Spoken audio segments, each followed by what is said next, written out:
Bismillah, Assalamualaikum warahmatullahi wabarakatuh. Alhamdulillahirrabbilalamin. Wassalatu wassalamu ala nabiyina Muhammadin wa ala alihi wa ashabihi wa man tabi'ahum bi ihsanin ila yaumiddin. Para pendengar yang semoga senantiasa dimuliakan oleh Allah Subhanahu wa taala. Pada kesempatan yang berbahagia kali ini, insyaallah kita akan membahas tentang beberapa keutamaan dari amar ma'ruf nahi mungkar. Sebelum kita memasuki ke pembahasan, di antara definisi sederhana atau pengertian sederhana dari amar ma'ruf nahi mungkar adalah melakukan hal-hal yang ma'ruf yang disyariatkan oleh Allah Subhanahu wa taala dan Rasulnya, kemudian mencegah larangan-larangan yang memang sudah dilarang oleh Allah dan Rasulnya sallallahu alaihi wasallam. Jadi melakukan hal-hal yang baik, hal-hal yang bagus, diantaranya adalah mencontohkan perbuatan-perbuatan yang baik, mensyiarkan ajaran-ajaran Islam kepada orang, menasehati orang lain, berbuat baik kepada orang lain. Ini termasuk dari amar ma'ruf, dan yang semisalnya. Ini semua termasuk dari amar ma'ruf. Adapun nahi mungkar, di antara contohnya adalah mencegah perbuatan-perbuatan yang mungkar, perbuatan-perbuatan yang mengandung di dalamnya ada dosa-dosa, perbuatan-perbuatan yang bisa mengundang murka Allah Subhanahu wa taala. Kita cegah, kita tahan orang dari melakukan hal-hal tersebut. Ini adalah pengertian sederhana dari amar ma'ruf nahi mungkar. Baik, kita akan membahas tentang keutamaan amar ma'ruf nahi mungkar. Yang pertama adalah bahwa amar ma'ruf nahi mungkar ini merupakan tugas para nabi dan rasul. Dari yang pertama sampai yang terakhir, alaihi wassalatu wassalam. Jadi di antara ciri, di antara hal, di antara kekhususan atau ciri khas ciri khasnya para rasul dan nabi adalah mereka senantiasa berbuat amar ma'ruf nahi mungkar. Allah Subhanahu wa taala mengutus para rasul alaihi wassalatu wassalam agar mereka memerintahkan manusia untuk beribadah kepada Allah Subhanahu wa taala yang Maha Esa, dan mereka juga menyuruh manusia untuk meninggalkan hal-hal yang dilarang, untuk menjauhi kesyirikan. Ini adalah larangan utama yang mereka dakwahkan kepada manusia. Dan ini disebutkan oleh Allah Subhanahu wa taala dalam Al-Qur'an, bahwasanya Allah berfirman, "Walaqad ba'atsna fi kulli ummatin rasulan an i'budullaha wajtanibut taghut." Dan sungguh kami, kata Allah Subhanahu wa taala, telah mengutus seorang rasul untuk setiap umat, yang mana para rasul ini menyerukan kepada umat, berdakwah kepada umat, mengajak umat dengan mengatakan, "U'budullaha wajtanibut taghut." Kalian beribadahlah kepada Allah dan jauhilah taghut. Al-Quran Surat An-Nahl ayat 36. Mungkin timbul pertanyaan, apa itu taghut? Taghut secara bahasa sederhananya yaitu segala hal yang menyimpang dari ajaran-ajaran Islam, baik berlebih-lebihan maupun menyepelekan dalam agama Islam. Dan makhluk yang mungkin mengaku sebagai Tuhan, kemudian memerintahkan orang untuk beribadah kepadanya, ini termasuk dari taghut, Kemudian mengotak-atik hukum Allah, menghilangkan hukum Allah padahal hukum itu masih ada dalam Al-Quran, maka ini bisa dikatakan sebagai taghut, dan manusia diperintahkan untuk menjauhinya. Para pendengar rahimani wa rahimakumullah, Imam Ibnu Qudamah Al-Maqdisi rahimahullahu ta'ala pernah mengatakan, yang artinya, ketahuilah bahwa amar ma'ruf nahi mungkar adalah poros yang paling agung dalam agama.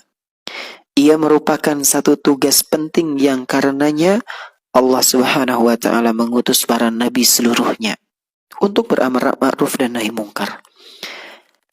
Jikalau tugas ini ditiadakan, maka akan muncul kerusakan di mana-mana dan dunia pun akan binasa. Jadi kalau misalnya amar ma'ruf nahi mungkar tidak ditegakkan, baik itu oleh para rasul, oleh para nabi, dan oleh kita kaum muslimin, maka besar kemungkinan kerusakan akan terjadi di mana-mana dan dunia akan amburadul, akan binasa, akan rusak, akan hancur. Ya, nas'alullah as-salamah wal afiyah.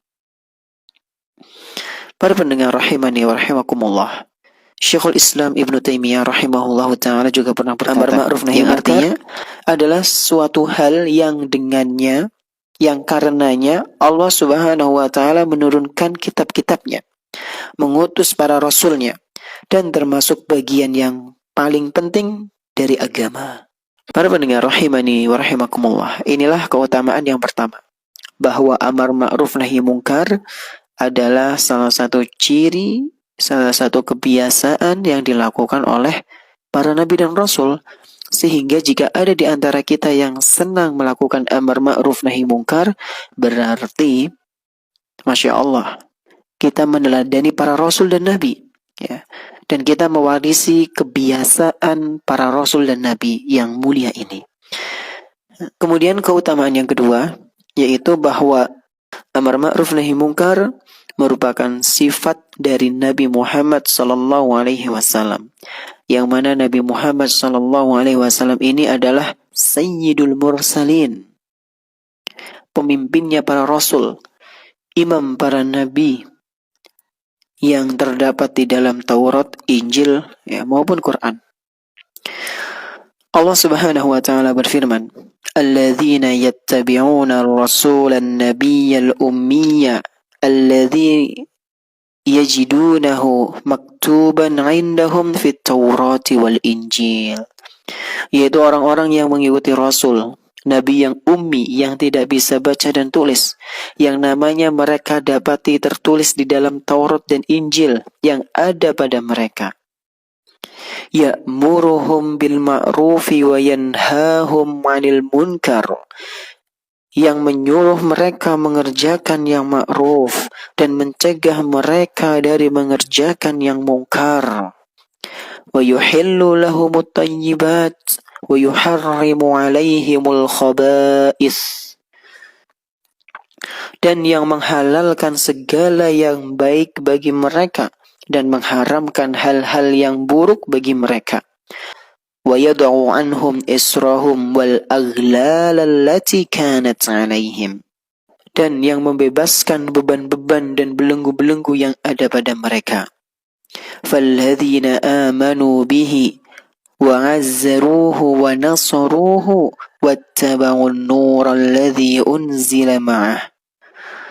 Adapun orang-orang yang beriman kepadanya, memuliakannya, menolongnya, dan mengikuti cahaya yang terang yang diturunkan kepadanya, yaitu Al-Quran, ulaika humul muflihun, mereka itulah orang-orang yang beruntung. Al-Quran surat Al-A'raf ayat 157. Al-Hafidh Ibnu Katsir rahimahullahu ta'ala menjelaskan bahwasanya yang dimaksud orang dalam ayat tersebut, ya, yang tertulis dalam Taurat dan Injil, yang menyuruh orang-orang untuk mengerjakan amar ma'ruf dan nahi mungkar, untuk mengerjakan amalan-amalan baik dan mencegah amalan-amalan yang buruk, menghalalkan segala yang baik dan mengharamkan segala yang buruk. Orang ini maksudnya adalah beliau, Nabi Muhammad Rasulullah sallallahu alaihi wasallam. Yang mana nama beliau ini juga tercantum pada kitab-kitab terdahulu, ya, kitab-kitab samawi terdahulu, ya, Taurat, Injil, dan yang lainnya. Ini adalah keutamaan yang kedua, bahwa amar ma'ruf nahi mungkar merupakan sifat dari Nabi sallallahu alaihi wasallam, Nabi Muhammad, ya. Ini termasuk keutamaan karena Ini adalah kebiasaan yang dilakukan oleh Sayyidul Mursalin. Orang yang paling mulia di muka bumi ini. Orang yang diutus paling terakhir. Pemimpinnya para Rasul. Ya, Nabi Muhammad SAW.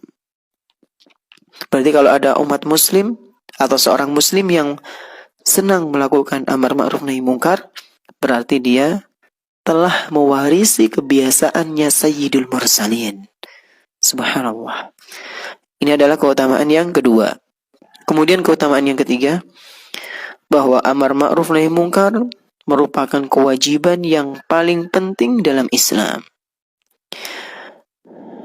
Dari Tamim Ad-Dari radhiyallahu anhu, ia pernah mengatakan, Nabi SAW bersabda, Ad-dinun nasihah, ad-dinun nasihah, ad-dinun nasihah.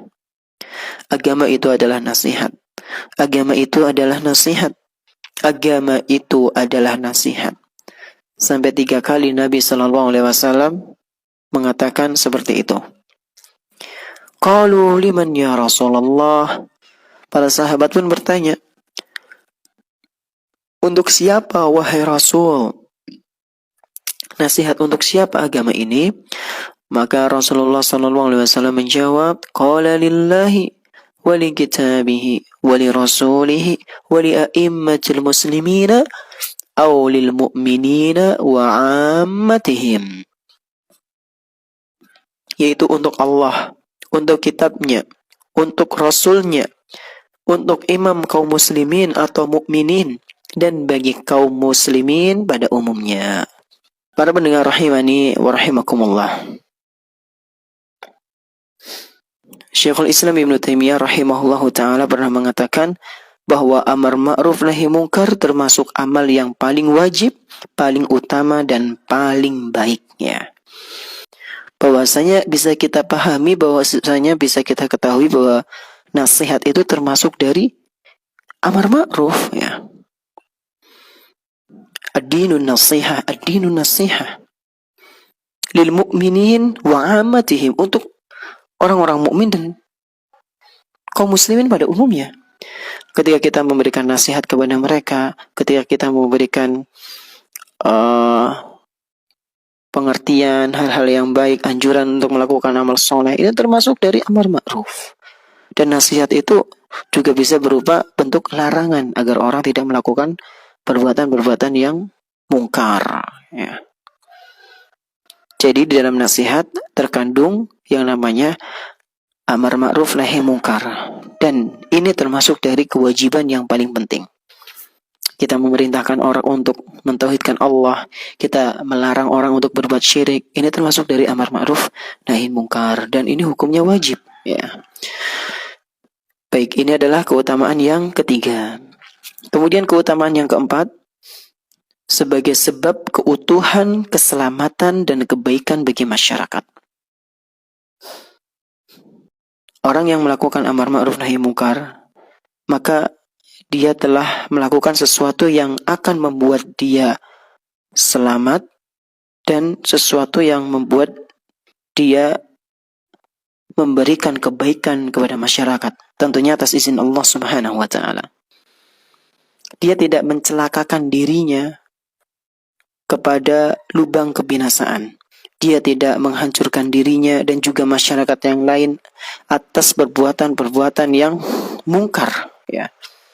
Karena amar ma'ruf nahi mungkar, di antara manfaatnya yaitu mendatangkan keselamatan dan kebaikan bagi masyarakat. Dalam sebuah hadis, Rasulullah SAW pernah bersabda, menggambarkan bagaimana betapa ngerinya orang yang meninggalkan amar ma'ruf nahi mungkar. Beliau SAW pernah bersabda, Rasulullah SAW bersabda, Masalul qaimi ala hududillahi wal waqi'i fiha kamasali qaumin istahamu ala safinah. Perumpamaan orang-orang yang tegak di atas batasan-batasan Allah, maksudnya adalah melaksanakan hukum-hukum Allah, dan orang yang jatuh atau melanggar batasan-batasan Allah, mereka itu seperti suatu kaum yang mana sedang mengundi atau pembagian tempatnya di atas perahu. Mereka itu seperti orang yang sedang mengundi tempat duduknya di atas perahu. Ya. Kemudian beliau sallallahu alaihi wasallam bersabda, fa asaba ba'duhum a'laha wa ba'duhum asfalaha. Sebagian dari mereka ada yang mendapat bagian tempat duduk di atas, dan sebagian dari mereka ada yang mendapatkan tempat duduknya di bawah. فَكَانَ الَّذِينَ فِي أَسْفَلِهَا إِذَا اسْتَقَوْا مِنَ الْمَاءِ مَرُّوا عَلَى مَنْ فَوْقَهُمْ. Adapun orang-orang yang berada di bawah, apabila mereka ingin mengambil air, maka mereka mesti melewati orang-orang yang berada di atas. Ya. Faqalu, dengan hal yang mereka lakukan ini, mereka mengatakan kepada sebagian yang lainnya, "Lau anna kharaqna fi nasibina kharqan wa lam nu'zi man fawqana." Kalau seandainya kita membuat lubang di lantai bawah ini, maka kita tidak akan mengganggu orang-orang yang di atas lagi. Bagaimana menurut kalian? Apakah kita melakukannya? Gitu. Kemudian kata Rasulullah sallallahu alaihi wasallam bersabda, fa in yatrukuhum wa ma aradu halaku jami'an. Kalau seandainya orang-orang yang di atas mereka melihat apa yang dilakukan orang-orang yang di bawah, yaitu melubangi lantai di bawah, lalu orang-orang yang di atas itu meninggalkan perbuatan orang-orang yang di bawah, dalam artian tidak peduli, ya, maka apa yang terjadi para pendengar sekalian? Maka akan binasa semuanya, karena air akan masuk ke lubang tersebut, ya. Meskipun orang-orang yang di bawah ini merasa mereka telah melakukan yang benar, ya. Mereka melakukan hal yang tidak mengganggu saudara-saudaranya di atas dengan cara mengambil air dari lubang tersebut, dari air yang ada di sungai itu melalui bawah, tempat bawah, dengan cara melubanginya. Ya. Akan tetapi hal ini malah merugikan semuanya. Kemudian kata Rasulullah SAW melanjutkan sabdanya, wa in akhadhu ala aidihim najau wa najau jami'a. Akan tapi sebaliknya, jika orang-orang yang ada di atas ketika melihat orang-orang yang di bawah melakukan hal-hal yang semacam itu, yaitu melubangi lantai bawah untuk mengambil air, lalu orang-orang yang di atas mencegah perbuatan-perbuatan mereka yang di bawah ini agar tidak melakukan hal seperti itu, najau wa najau jami'an. Mereka yang di atas akan selamat dan yang di bawah juga akan selamat, sehingga semuanya akan selamat dari yang namanya kapal tenggelam, kebinasaan dan yang semisalnya. Hadis sahih riwayat Bukhari. Nah, para pendengar rahimani wa rahimakumullah, dalam hadis di atas tadi, Nabi Shallallahu Alaihi Wasallam memberikan perumpamaan tentang satu masyarakat di mana orang-orang yang berada di bawah, yang dimaksud adalah orang-orang awam, melakukan kemaksiatan. Dan apabila orang-orang yang lainnya tidak mencegah, maka akan terjadi sebuah kerusakan yang sangat dahsyat. Bahkan bisa membuat semuanya binasa. Oleh karena itu, di antara hak sesama muslim adalah saling menasehati dan juga saling mengingatkan dari hal-hal yang memang dilarang dalam syariat. Para pendengar rahimani wa rahimakumullah, ini adalah keutamaan yang keempat, bahwasanya amar ma'ruf nahi mungkar akan menyelamatkan suatu kaum yang memang mereka ini menegakkan amar ma'ruf tersebut dan menegakkan nahi mungkar, ya, melarang kemungkaran-kemungkaran. Sebagaimana yang dicontohkan, digambarkan oleh Rasulullah SAW dalam hadisnya. Kemudian yang kelima, yaitu di antara manfaat dari amar ma'ruf nahi mungkar adalah menghidupkan hati. Karena hati yang mengetahui perbuatan yang ma'ruf lalu mengerjakannya dan mengetahui kemungkaran lalu ia mengingkarinya. Maka jika ada hati yang seperti itu, mengetahui kebenaran lalu melakukannya, mengetahui keburukan lalu mencegah dirinya, ya, mencegah pemiliknya dari melakukan hal-hal yang dilarang, maka ini adalah tanda bahwa hatinya itu tidak mati, hatinya itu hidup. Orang yang mengetahui kebenaran lalu melakukannya, orang yang mengetahui kebaikan lalu melakukan kemudian menyebarkan kepada orang lain, ini termasuk hidupnya hati. Begitu pula ketika orang mengetahui keburukan lalu dia mencegah dirinya, mencegah pemiliknya. Ya, ini pemilik hati tersebut, hatinya mengetahui bahwa itu keburukan lalu hatinya mencegah pemilik hati tersebut untuk tidak melakukan keburukan. Ya, melarang hal-hal yang dilarang oleh Allah Subhanahu wa taala. Maksud dalam artian tidak melakukan hal-hal yang dilarang oleh Allah Subhanahu wa taala. Ini adalah tanda hidupnya hati. Berbeda halnya dengan orang yang ketika melihat keburukan malah dilakukan, melihat kebaikan malah ditinggalkan. Ini tanda matinya hati. Abdullah bin Mas'ud radhiyallahu anhu pernah mengatakan, halaka man lam ya'rif qalbuhul ma'rufa wa yunkiru qalbuhul munkara.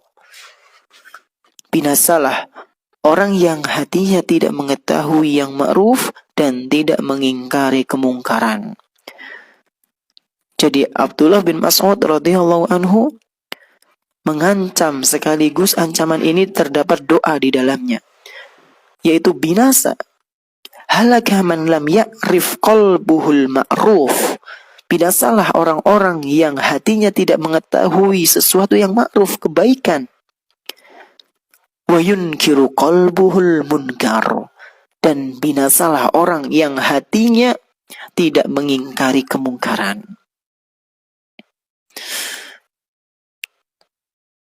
Al-Hafidz Ibnu Rajab rahimahullahu ta'ala juga pernah mengatakan, Al-Hafidz Ibnu Rajab rahimahullahu ta'ala mengatakan mengenai asar ini, ucapannya Abdullah bin Mas'ud radhiyallahu anhu ini, bahwasanya beliau menjelaskan asar ini, yaitu berkatanya Abdullah bin Mas'ud, mengisyaratkan bahwa mengetahui yang ma'ruf dan mungkar dengan hati hukumnya adalah fardu, yaitu wajib atas setiap orang. Maka barang siapa yang tidak mengetahuinya, maka dia akan celaka, binasa. Ini adalah penjelasan dari Al-Hafidz Ibnu Rajab rahimahullahu ta'ala dalam kitabnya Jami'ul Ulum wal Hikam. Jadi perkataan Abdullah bin Mas'ud ini menjelaskan kepada kita bahwa mengetahui yang ma'ruf dan mungkar dengan hati itu hukumnya adalah wajib atas setiap orang. Karena jika orang tidak mengetahui amar ma'ruf dan nahi mungkar, sesuatu yang ma'ruf dan sesuatu yang mungkar, dia akan tersesat. Dan tentunya kesesatan dia akan membuat dirinya binasa, celaka, hancur dunia dan akhirat. Maka benarlah apa yang dikatakan oleh Abdullah bin Mas'ud, dan benar juga apa yang dijelaskan oleh Ibnu Rajab rahimahullahu ta'ala.